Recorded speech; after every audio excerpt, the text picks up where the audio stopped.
Bismillahirrahmanirrahim. Assalamualaikum warahmatullahi wabarakatuh. Alhamdulillahi rabbil alamin. Wa bihi nasta'inu ala umurid dunya waddin. Wassalatu wassalamu ala ashrafil anbiya'i wa afdalil mursalin. Sayyidina wa maulana Muhammadin wa ala alihi wa ashabil kirami ajma'in. Amma ba'du, faqala al-musannifu rahimahullahu ta'ala wa adaman nafa'a bi'ulumihi fid daraini amin. Wala in 'ada ma'muman fala tabtulu salatuhu idzan tasaba aw sajada wahdahu sahwan bal alaihi ay 'alal ma'mumin nasi 'audun li wujubi mutaba'atil imami fa illam ya'ud batalat salatuhu illam yanwi mufaraqatahu. Amma idza ta'ammada dzalika fala yalzamuhu al-'audu bal yusannu lahu kama idza raka'a masalan qabla imamihi.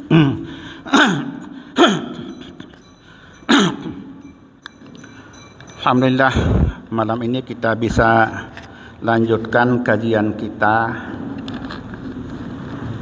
masih tentang hal-hal yang berkaitan dengan pelaksanaan sholat berjamaah, tentu yang terkait dengan status kita sebagai imam maupun sebagai makmum maupun sholat sendirian atau munfarid. Kajian semacam ini itu bukan hanya kita untuk mendapatkan ilmu, melainkan ganjarannya sangat-sangat besar. Dan sesuai dengan hadis Rasulullah sallallahu alaihi wasallam, julusuka sa'atan fi majlisil ilmi khairun min ibadati sanatin. Rasulullah bersabda, Anda duduk di sebuah majelis ilmu 1 saat saja. Rasulullah tidak mengatakan 1 jam, 2 jam dan sebagainya, 1 saat. Dan kita tidak ngapa-ngapain kecuali duduk mendengarkan kajian yang berfaedah untuk masing-masing kita. Itu lebih baik duduk kita itu 1 saat di majelis taklim, itu lebih baik daripada ibadah sunat 1 tahun tanpa henti. Duduk 1 saat saja pada majelis ilmu lebih baik, artinya lebih besar pahalanya dibandingkan dengan kita ibadah 1 tahun tanpa henti. Tentu ibadah sunat yang dimaksudkan, karena hukum daripada duduk di majelis taklim itu sunat. Itu faedah yang paling utamanya. Jadi kalau kita mau menabung pahala yang banyak, ya walaupun tidak banyak sholat sunat kita atau puasa sunat kita, ya ikut saja pengajian majelis taklim, ya duduk saja di sana. Ya walaupun tidak lama-lama, itu 1 tahun itu dibandingkan dengan duduk 1 saat itu lebih besar pahalanya duduk 1 saat dibandingkan dengan ibadah sunat selama 1 tahun. Itu dia. Itu poinnya yang bisa kita ikuti di dalam kita melaksanakan ibadah kepada Allah Subhanahu wa taala. Nah, pada kajian yang lalu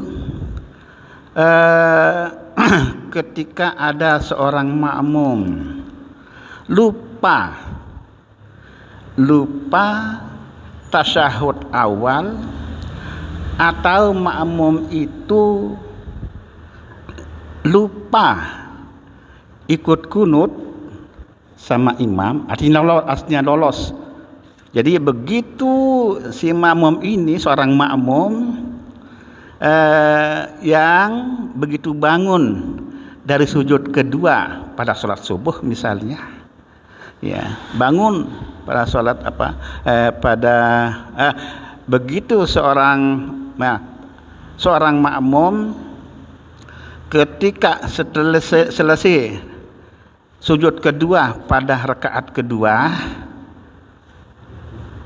langsung makmum ini tanpa sengaja lolos untuk ngambil rakaat ketiga, lupa di atas tasyahud awal. Nah, ini bagaimana makmum ini kan? Bagaimana makmum ini? Sudah tegak berdiri, tegak.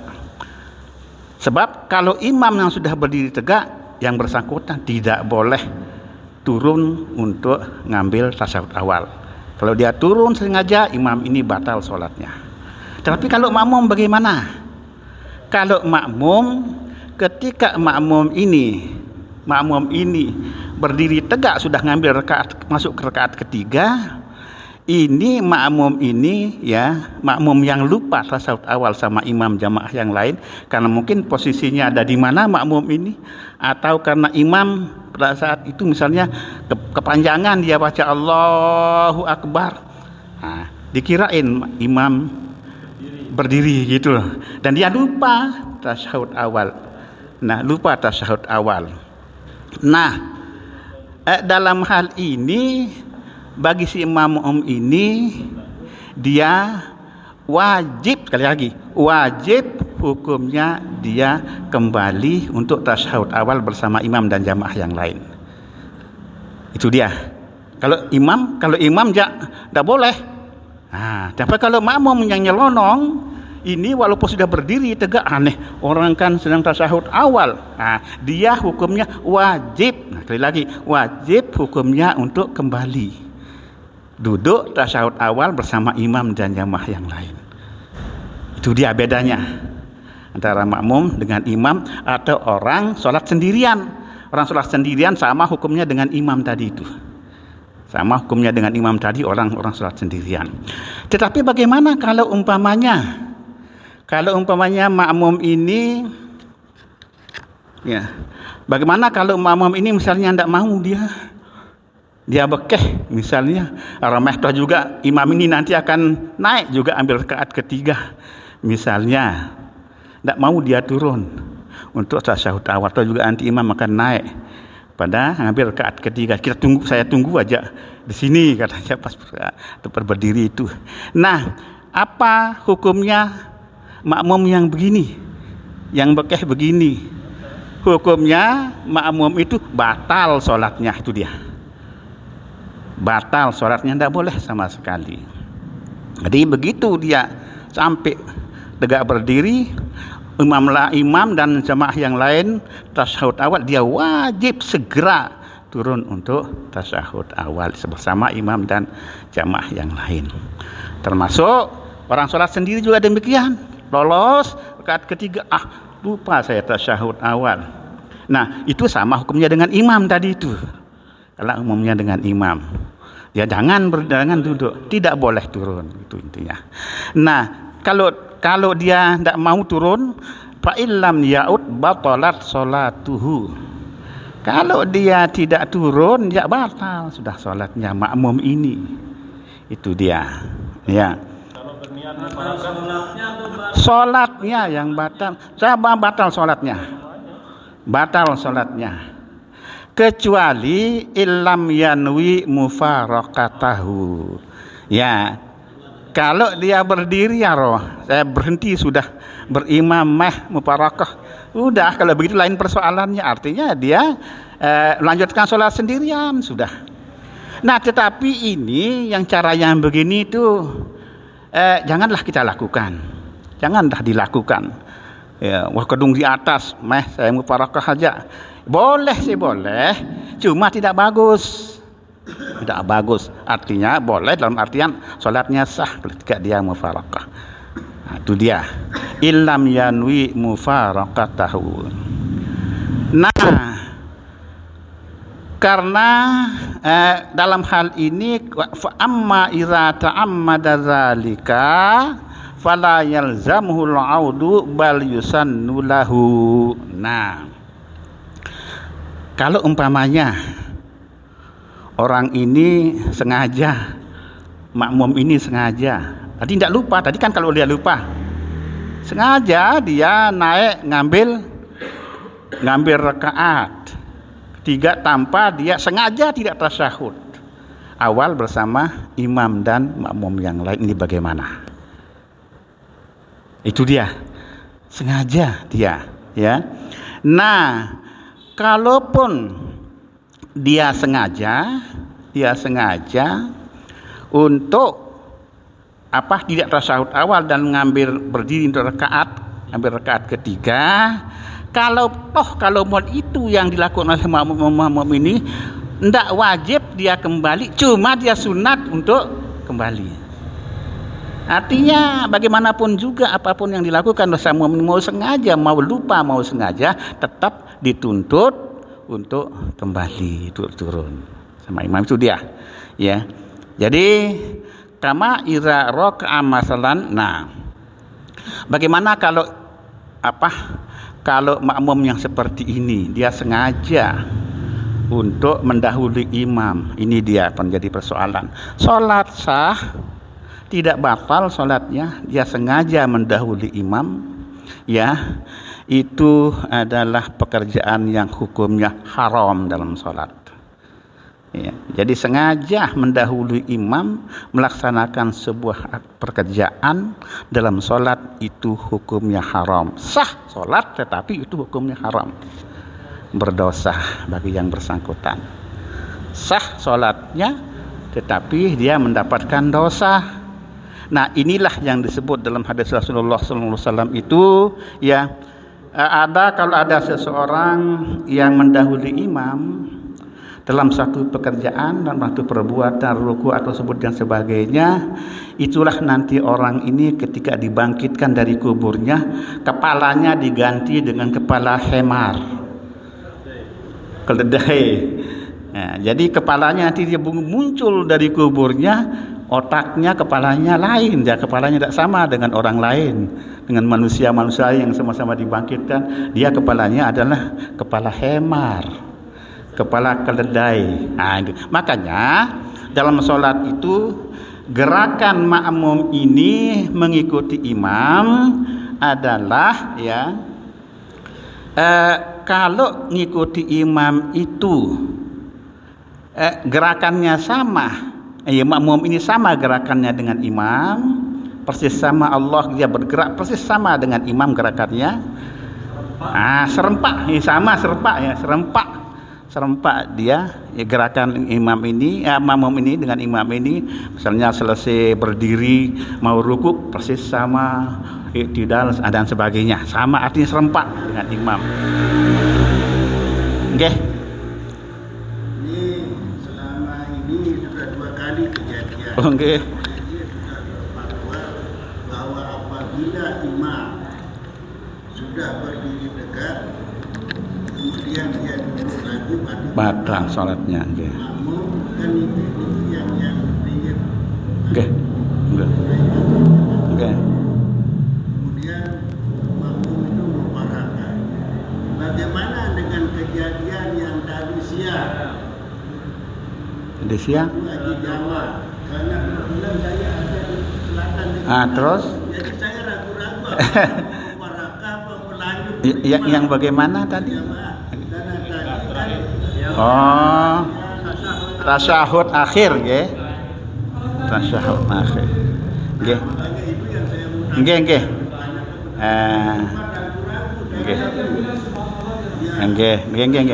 Nggih. Jadi tadi kasus tasyahud akhir. Yang tadi kita bicarakan tasyahud awal kasusnya. Ya. Tasyahud awal kasusnya tadi ketika imam naik, ya kan, tidak tasyahud, lupa dia tasyahud awal, tidak boleh turun. Kalau tasyahud akhir, bentar dulu, tidak boleh turun. Nah, sekarang kalau tasyahud akhir itu bedanya.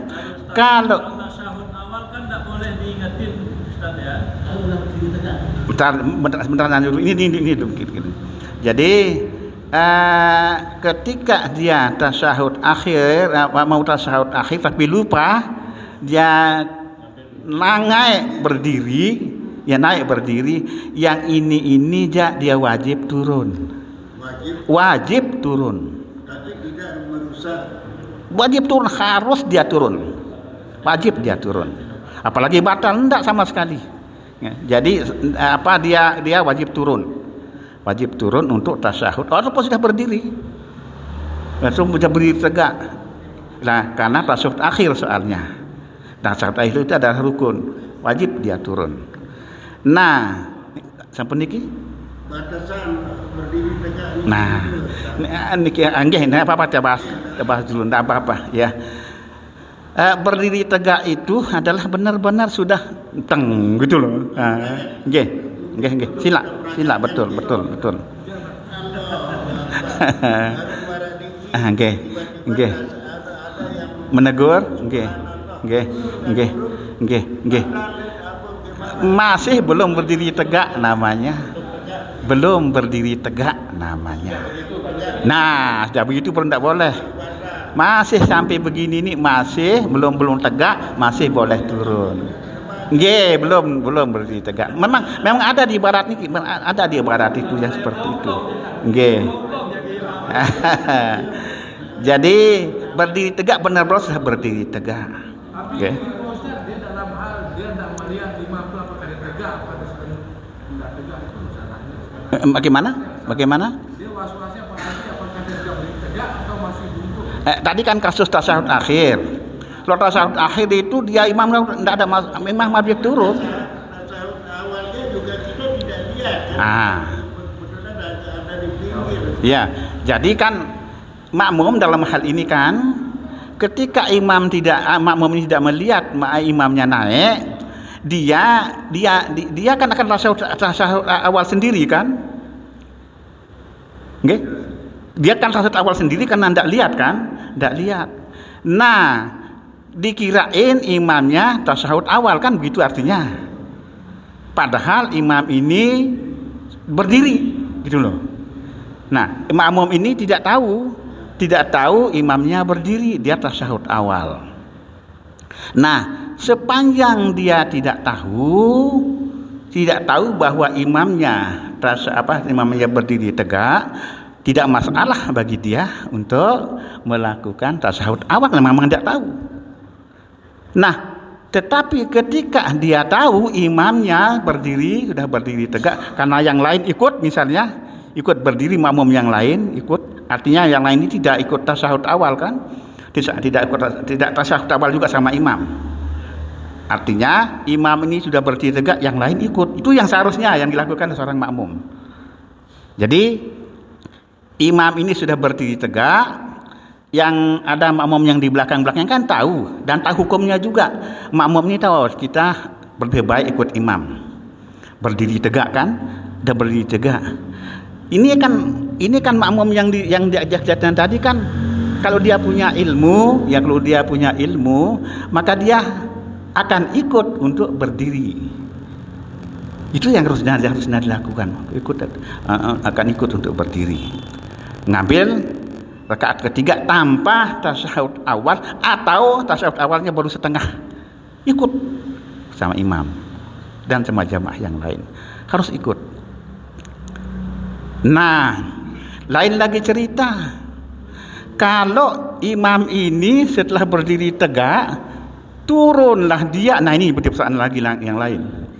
Turun dia berdiri tegak, diikuti oleh makmum ini berdiri tegak. Ini hati-hati kalau yang begini persoalannya. Imam berdiri tegak, ikut makmum berdiri tegak. Sekarang imam turun dia untuk ngambil tasyahud awal. Nah, ini kan imam sudah batal. Makmum apa yang dilakukan? Nah, disinilah makmum itu wajib mufaraqah karena imamnya batal. Nah, itu dia. Sementara dia tidak lihat. Bagaimana? Ya, kalau dia sudah turun kan Ya kalau apa yang dia lakukan tasyahud awal ya nanti suatu saat kan ini kan makmum yang lain juga kan begitu. Jadi lihat makmum itu kan berdiri. Ya kan itu kan akan diketahui akhirnya kan. Yang ini ikut berdiri karena sudah berdiri ini kan itu. Ya, ini berdiri kan akhirnya kan dia tahu. Makanya makmum tidak boleh tutup mata.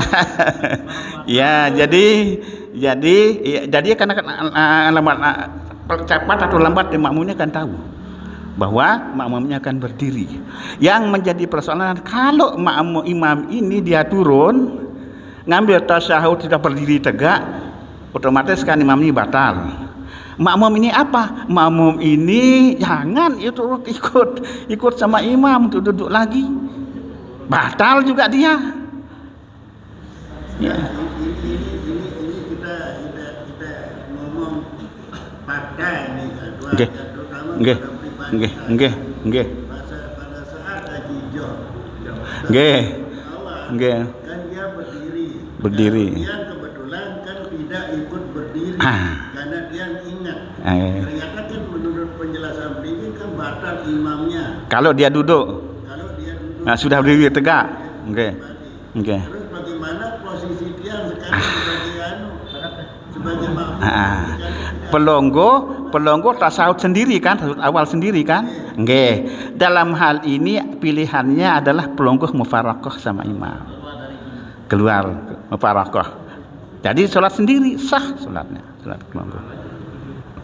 Mufaraqah. Nggih. Makanya tolong dihimbau yang jadi imam sama yang jadi penolong harusnya dia paham. Semua harus paham. Nggih. Jangan ikut. Nggih. Yang ini tembelong ini. Nggih, makanya Kadang-kadang ini kan kita juga tembelong. harus- Nggih. kalau Betul.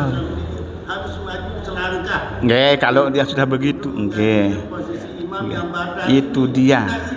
Itu dia. Nggih, makanya karena itu betul. Jadi kita semua wajib paham. Harus tahu, wajib paham. Nah, terutama karena apa? Karena fungsi yang di belakang imam ini ketika imam sudah batal, dia harus maju jadi imam. Kan itu persoalannya. Jadi kita tetap ada berjamaah. Nggih. Nggih, tetap untuk berjamaah itu yang benar, itu yang benar. Nggih. Itu dia. Itu yang benar, yang seharusnya itu yang dilakukan. Makanya tidak ada lain, kita harus kaji. Ya, mau bagaimanapun juga tidak boleh kita tidak tahu. Karena kalau kasus yang begitu kan sholat kita nanti kan kalau tidak tahu ilmunya. Atau kalau umpamanya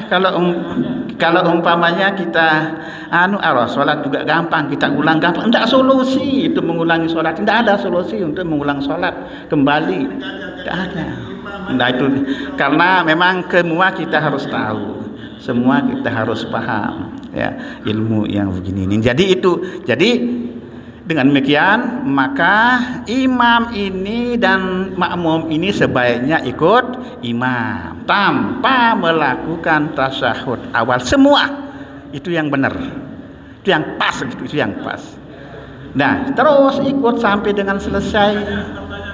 Nah tasyahud awal itu makmum tidak boleh mengingatkan ya kalau sudah berdiri tegak tidak boleh. Sepanjang ada perjalanan boleh. Perjalanan bergerak ke atas ya, bergerak berdiri sepanjang perjalanan ini boleh. Nah kalau sudah tegak tidak boleh, supaya makmum ini imam jangan kembali gitu ya. Nah itu dia. Ada yang dengar kalau niatnya mengingatkan atau menegur katanya makmum itu batal. Itu lain lagi persoalannya. Itu lain lagi persoalannya. Jadi makanya kalau begitu yang walaupun sudah kita bahas yang itu. Jadi mengingatkan imam itu ya dengan mengucapkan tasbih subhanallah. Cuma di sini ketika mengingatkan imam itu dengan bacaan subhanallah, jangan semata-mata kita berniat untuk mengingatkan doang tok. Itu dia yang tidak boleh. Hanya berniat kita untuk menegur tok. Ya. Itu yang tidak boleh, itu yang dapat menyebabkan sholat kita yang menegur ini jadi batal. Bagaimana caranya? Caranya adalah ketika membaca tasbih untuk menegur imam, itu kita berniat untuk membaca tasbih plus menegur imam. Jangan tok untuk menegur imam. Ada niat untuk membaca tasbih, bukan semata-mata untuk menegur imam. Itu dia. Subhanallah, dia nampak baca tasbih, akal ya solatnya orang ini. Jadi baca subhan, ya. Berapa? Ya, 1 kali sampai 2 kali sampai dengan duduk imam kalau umpamanya imam disuruh kembali gitu. Jadi itu intinya. Sama dengan orang mengingatkan bacaan ayat imam. Makmum mengingatkan bacaan ayat imam pada sholat jahar. Misalnya makmum baca ara'aital ladzi yukadzibu biddin. Ini imam ini kan bisa saja itu terjadi kan. Ara'aital ladzi yukadzibu biddin. Diam ya, ini apa? Kan ini sudah kan begitu. Artinya bukan bingung, dia memang biasa itu dan itu wajar. Jangan imam disalahkan yang begitu. Memang itu manusiawi, wajar. Tidak salah itu. Bapak jadi imam lupa begitu. Jangan begitu. Jangan disalahkan begitu. Itu manusiawi, wajar. Cuma sekarang kita harus tahu hukumnya, bagaimana caranya. Kan itu yang penting. Itu yang penting. Nah, ketika itu ara'aital ladzi yukadzibu biddin, makmum yang ingatkan, ingat makmum ini jangan fazalikal ladzi, jangan begitu. Ya, caranya bagaimana? Makmum ini yang mengingatkan, ngaji dia, yang melihat membaca Al-Qur'an. Fazalikal ladzi yad'ul yatim. Pada saat makmum membaca itu, imam diam mendengarkan ayat yang dibacakan oleh si makmum ini. Berarti si makmum ini membaca Al-Qur'an plus mengingatkan imam. Itu dia. Dan pada saat itu maka imam ini menyimak bacaan makmum ini yang satu ayat tadi, fazalikal ladzi yad'ul yatim, didengar. Jangan fazalikal ladzi langsung nyerocos imam fazalikal ladzi. Ya, dengarkan dulu makmum yang baca ayat tadi itu, baru karena sudah paham kita, sudah tahu kelanjutannya. Fazalikal ladzi yad'ul yatim. Ada seorang salah makmum membacakan itu, jadi dia mendengarkan. Selesai membaca itu si makmum ini diam, lanjut imam ini yang fazalikal ladzi yad'ul yatim dan seterusnya. Ya, jadi kadang-kadang dia yang dengar fazalikal ladzi, kesannya dia semua hanya mengingatkan doang tanpa meniat membaca Al-Qur'an. Kalau itu yang dilakukan oleh seorang makmum, batal sholatnya. Itu dia. Ya, itu dia. Jadi kalau ada usul apa imam ini salah terus dalam arti walaupun kita subhanallah batal kita. Enggak, mengingatkan tanpa meniat mengucap tasbih. Iya, kita mengingatkan subhanallah begitu tadi. Tapi baca tasbih kita. Iya, dalam hati kita.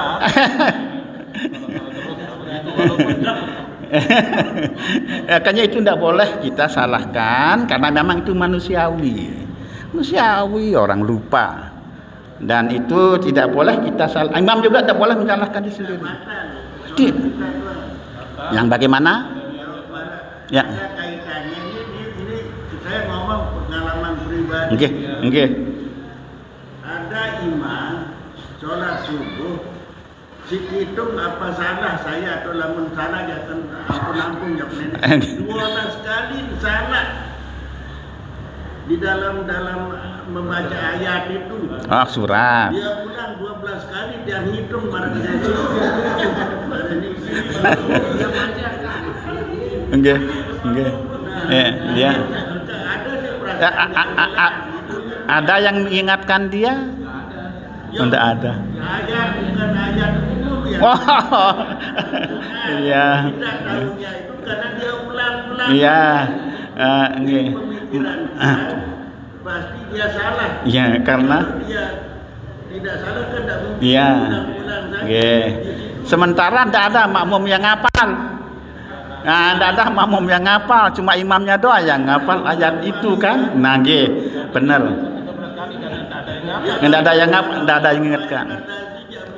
Nggih, nah itu dia.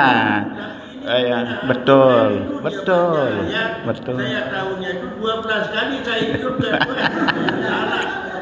Ya, tetap sholatnya sah. Tetap sholatnya sah, baik makmum maupun imam. Nah, cuman saja ini yang perlu dia juga sedikit sampaikan bahwa seyogianya imam itu mengukur kondisi makmum juga kaitannya dengan membaca ayat. Ya, seyogianya imam itu membaca ayat atau surat-surat yang kemungkinan kita hafal, banyak yang kita hafal gitu. Apalagi yang di belakang imam. Itu loh. Ya, jangan baca ya bukan tidak boleh, bukan. Seyogianya imam membaca ayat-ayat Al-Qur'an yang banyak, ya kira-kira banyaklah yang menghafalnya. Itu dia. Kalau misalnya tadi imam itu misalnya ngulang-ngulang ndak sampai ndak tahu sampai 12 kali ngulang, janganlah begitu. Sujud ruku aja langsung. Ya, ruku aja sampai apa saja yang dia kan, enggak usah jangan sampai apalagi sampai 12 kali. Ya kalau satu kali, 2 kali ndak ingat, ya ruku aja gitu. Tapi dia berpikir berayan ya Tuhan. Ini arena atau menjaan habis Quran. Nggih. Sampai segitu. Dan itu hampir tiap malam. Oh. Itu imam. Enggak. Ya. Nggih. Baik. Itu jadi imam itu, lihatlah makmum ini kayak apa kondisinya, kira-kira hafalannya paling-paling lah juz amma. Yang biasa itu sajalah. Ya, kalau yang terlalu asing kan itu menjadi salahnya nanti. Seyogianya bukan salah. Seyogianya. Ya, seyogianya. Jadi kalau imam memang sudah macet, tidak ada yang negur, ruku saja gitu. Itu aja solusinya. Jadi sudah macet, sudah ini negur tidak ada. Jangan dipaksakan gitu. Jangan dipaksakan, ruku saja. Berembe? Berbe? Ndak sebacan. Kan dia muni kecuali kalau pelonggo lah 2 sekali baca ini tutup batal kalau yang begitu sampai ngomong keluar ucapan seperti le masih kalau dalam ya ndak. Nggih, ndak apa-apa. Nggih, bisa, ndak apa-apa. Belum apa-apa. Salat masih tidak batal. Iya. Nggih, seperti itu. Nggih. Ya, nggih. Nggih, silakan. Boleh ganti ayatnya enggak kalau Boleh. Boleh, silahkan aja, boleh. Yang namanya ayat itu kan sunat. Ya. Nggih. Bisa dilakukan misalnya ayat lagi tersebut ngomong kan bisa langsung boleh atau ganti ayat qul huwallahu ahad Allah boleh juga ya boleh. Lanjut ayat itu kan sunat ya, tidak harus dipaksakan sampai mengulang-ulang berkali-kali, tidak harus. Ya sunatan lalu kalau bidin lupa Allahu Akbar, tidak ada yang negur soalnya, tidak ada yang sudah. Nah, itu hukumnya sunat membaca ayat-ayat Al-Quran dan jangan dipaksakan kalau memang itu yang terjadi, tidak ada yang jangan dipaksakan, ruku saja langsung ya, walaupun dapat 1 ayat tidak apa-apa Yasin, mau baca Yasin wal Qur'anil Hakim macet misalnya, wal Qur'anil Hakim apa lainnya terus diam terani imam ini kan. Kalau tidak ada yang negur, ya langsung aja ruku, Allahu Akbar, sudah yang dilakukan. Makanya yang katakan tadi, seyogianya imam itu bacalah surat atau ayat yang kita tahu ada atau banyak orang atau beberapa orang yang ngapal kayak apa yang dibaca oleh imam itu solusinya. Nggih. Masih ada? Nggih. Nggih. Misalnya kita berjamaah pada sholat yang bacaannya maghrib biasanya kalau imam jadi ayatnya sabihis. Nah, makmum ini sebelum Fatihah dia baca qul huwallahu ahad misalnya. Ya, Imam baca sabihis, dia baca qul huwallahu ahad misalnya. Boleh enggak? Oh, gini. Jadi makmum baca ayat juga. Nah, imam baca ayat apapun, misalnya ayat yang dibaca oleh imam kan atau surat yang dibaca oleh imam. Nah, makmum ini itu janganlah membaca sendiri. Melainkan apa? Fa iza Qur'an fastami'u lahu wa ansitu. Kalau imam membaca Al-Qur'an atau siapa yang baca Qur'an, dengarlah dia, simak benar-benar. Jangan membaca lagi. Jangan membaca makmum ini. Ya, apapun jangan baca. Yang sebaik masih perintah Allah dalam Al-Qur'an itu adalah dengarkan. Dengarkan imam ini, simak baik-baik huruf per huruf, kata per kata. Itu namanya istami'u lahu wa ansitu. Dengar, kita dengar. Jadi janganlah imam baca dia juga baca, jangan. Tidak dianjurkan itu. Ya, kita dianjurkan untuk mendengar, menyimak dengan baik kata per kata. Enggak semacam kata, tapi tidak akbal, tidak baik yang begitu. Perintahnya adalah kita membaca mendengarkan dengan baik. Yang dilakukan. Nggih. Jadi jangan baba-raba barong-arong sama imam. Ya, berlomba-lomba sama imam. Apalagi kalau makmum ini jahar juga kan ure gade jadinya. Imam jahar, makmum juga jahar ure. Nggih. Nah, jadi itu. Kalau umpamanya pada sholat-sholat yang sir, memang kita dianjurkan untuk baca masing-masing kan. Cuma saja kalau sholat sir misalnya ketika imam ruku, karena sudah surat yang dibaca dia kan pendekan misalnya. Jadi ada yang baca sabihis makmumnya kan secara sir, imamnya baca misalnya kuliah walasri ruku lah makmumnya jangan dilanjutkan.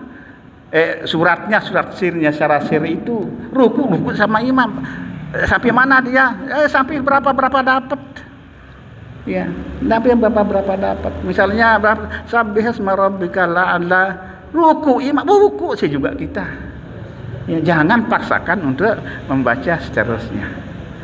Itu yang harus dilakukan berkaitan dengan sholat. Tidak bisa jalan jadinya, tidak apa-apa kan? Belum bisa jalan juga. Kama iraka masalan qabla imami. Jadi sama saja dengan kalau dia ruku, makmum ini imam belum ruku, itu pekerjaan yang tidak atau pekerjaan yang haram meskipun tidak membatalkan sholat. Ya, ruku dia duluan, imam belum. Nah, itu sama dengan yang tadi mendahului imam. Nah, jadi yang pas adalah ada tiga kemungkinan. Tiga kemungkinan. Begitu imam bergerak, jangan ikut bergerak sama-sama. Duluan imam bergerak, baru makmum ini bergerak. Itu masih boleh. Masih dihitung boleh melakukan seperti oleh seorang makmum ini. Jadi kita misalnya dalam posisi berdiri, imam ini bergerak untuk turun sujud setelah i'tidal, bergerak. Jangan samaan, jangan barengan gitu. Jangan bareng bergeraknya. Ada selisih jarak. Nah, imam sedang begini baru dia. Nah, itu enggak apa-apa. Cuman saja yang paling afdal adalah tunggu imam itu sampai ke perbuatan yang berikutnya, rukun berikutnya, baru ini makmum ini bergerak, itu yang paling afdal, nomor 1 itu. Jadi Allahu Akbar sujud imam, baru Allahu Akbar kita, itu yang paling afdal. Nah itu. Jadi bersamaan sama imam hukumnya makruh, bergerak bersamaan sama imam hukumnya makruh.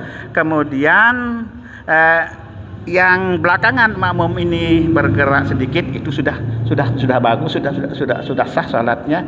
Tetapi kalau dia begitu imam sampai baru dia bergerak, itu yang paling afdal.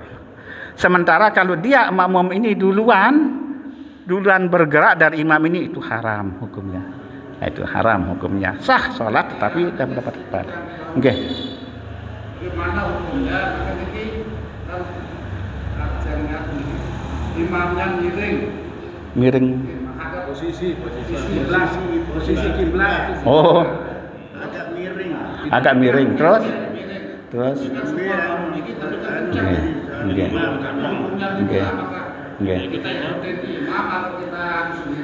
Nggih. Jadi begini ya. Kita kan hukumnya menghadap kiblat itu kan rukun, wajib menghadap kiblat. Nah, yang namanya kiblat itu kan Ka'bah. Nah, ketika kita menghadap Ka'bah, kita kan di sini tempatnya. Ka'bah di mana mungkin? Tidak kita lihat Ka'bah. Nah, tidak kita lihat Ka'bah itu kan tidak kita lihat. Cuma arahnya bisa kita yakini. Arah tempat Ka'bah itu bisa kita yakini. Kan gitu persoalannya. Arahnya jihatul kiblah, namanya jihad kiblah itu kita bisa kita yakini. Sementara kalau umpamanya ada yang menghadap sana, pasti dia tidak menghadap jihad kiblah kan gitu. Misalnya sholat ke sana gitu kan. Tetapi kalau sepanjang masih itu arah kiblat, sah. Makmum juga sah sholatnya. Ya, sama-sama karena yang bersangkutan ya masih pada kisaran arah kiblat sesuai dengan apa yang diyakini oleh yang bersangkutan. Oke.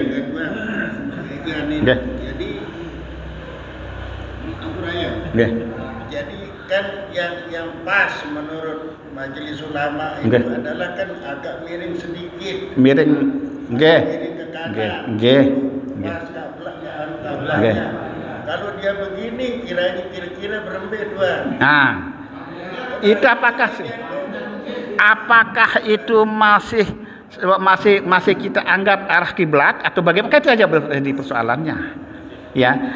Tapi mungkin dia meyakini arah kiblat itu memang kayak begitu anunya dia kan. Tapi kalau sementara kita sudah tetap di arah kiblat sesuai dengan posisi berdiri kita kan gitu. Artinya sekarang tinggal keyakinan kita masing-masing. Dan artinya ketika itu yang dilakukan oleh seorang imam ini sah sholatnya, makmum juga sah. Karena semua-muanya menghadap jihad kiblat. Arah kiblat semuanya. Sepertinya bertolak belakang imam satu makmum. Bertolak belakang enggak? Kan kita selalu dengar adalah agak miring ke kanan. Agak miring ke kanan, oke. Iya. Agak sama miring. Oke, betul.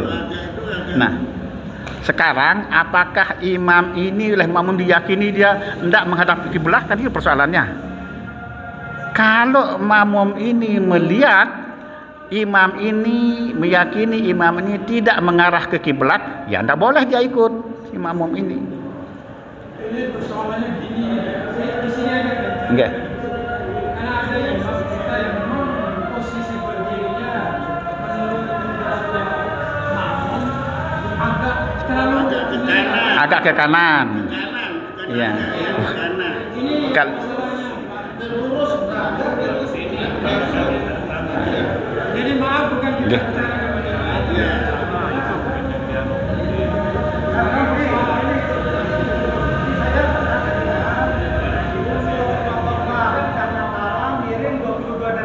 Nah, itu kan tidak kita ngukur. Nggih. Nah, kemudian di sini di masjid pernah dulu ingat saya ada orang itu ada beberapa orang yang itu melihat matahari ketika di atas Ka'bah kiri. Nah ternyata kita nggak ke kanan. Kita pernah dulu miring nggak? Saat kita pernah dulu berapa hari?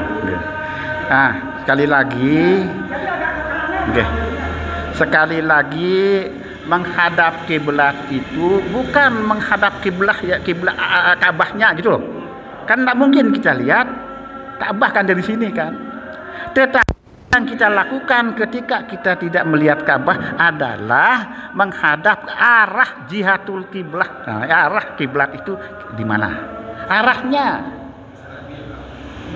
Arah kiblat itu arah Ka'bah itu arah kiblat ke mana? Jadi beda-beda sedikit, tidak ada masalah. Tidak ada masalah. Karena masih pada koridor arah kiblat, jihatul kiblah istilahnya. Misalnya gini Pak Ustaz, kalau imam kita kalau ke kanan berdirinya, jadi kita sebagai makmum tidak seharusnya mengikuti dia gitu. Jadi kita mengarah ke barat. Tidak seharusnya. Agak susah. Agak susah begini supaya Jadi kalau misalnya imam parasi begini, ya agak begini. Nah, ini kan masih mengarah kiblat, masih kita menghadap, imam ini masih menghadap arah kiblat. Tidak bisa kita pastikan bahwa ini benar-benar di sana kalau ditarik garis lurus sampai ke Makkah pas di Ka'bah, tidak bisa. Karena kita tidak lihat. Itu maksudnya. Tapi walaupun begini, imam itu posisinya menghadap ini, dia sudah tetap dia masih dia mengarah menghadap ke arah kiblat. Jihatul kiblah namanya. Mengarah ke Ka'bah. Tapi kalau lurus tidak mungkin lah. Kecuali kalau kita sholat di Masjidil Haram beda. Kalau di sana aja wajib kita benar-benar menghadap kiblat, menghadap Ka'bah gitu. Itu karena kita lihat. Di sana bukan lagi jihad yang kita arah yang kita di sana Ka'bahnya beneran. Itu dia. Sehingga kalau umpamanya makmum misalnya yang ikut di sini ini tidak harus mengikut imam itu. Karena sama-sama dalam posisi mengarah kiblat. Jihadul kiblat. Walaupun berbeda, tapi masih dalam koridor arah kiblat. Tidak ada masalah. Enggak. Itu dia. Itu. Oke. Untuk jihadul kiblat pada umumnya kita di Indonesia itu mengarah ke arah sebelah barat. Kemudian ada usaha untuk meluruskan atau menempatkan kiblat itu Ka'bah itu untuk di sini agak miring sedikit. Tetapi banyak yang tidak tahu itu. Yeah. Makmum banyak yang tidak tahu, beberapa orang saja. Yeah, betul. Oleh karena itu mungkin imam juga kalaupun itu tahu, ya makmum supaya tidak tahu imam jangan terlalu miring lah ke kanan. Yeah. Mungkin itu. Iya, benar kalau miring terlalu kanan ya janganlah gitu. Ya kira-kira, nggih.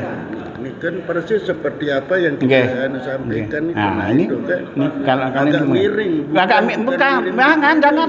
miring. Agak miring enggak apa-apa, masih dalam satu arah kiblat. Agak miring sedikit. Nggih. Ya, agak miring sedikit. Bukan sangat miring.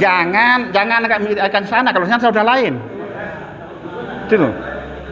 Ya, jadi kalau ke sana sudah lain, tidak mengarah ke kiblat.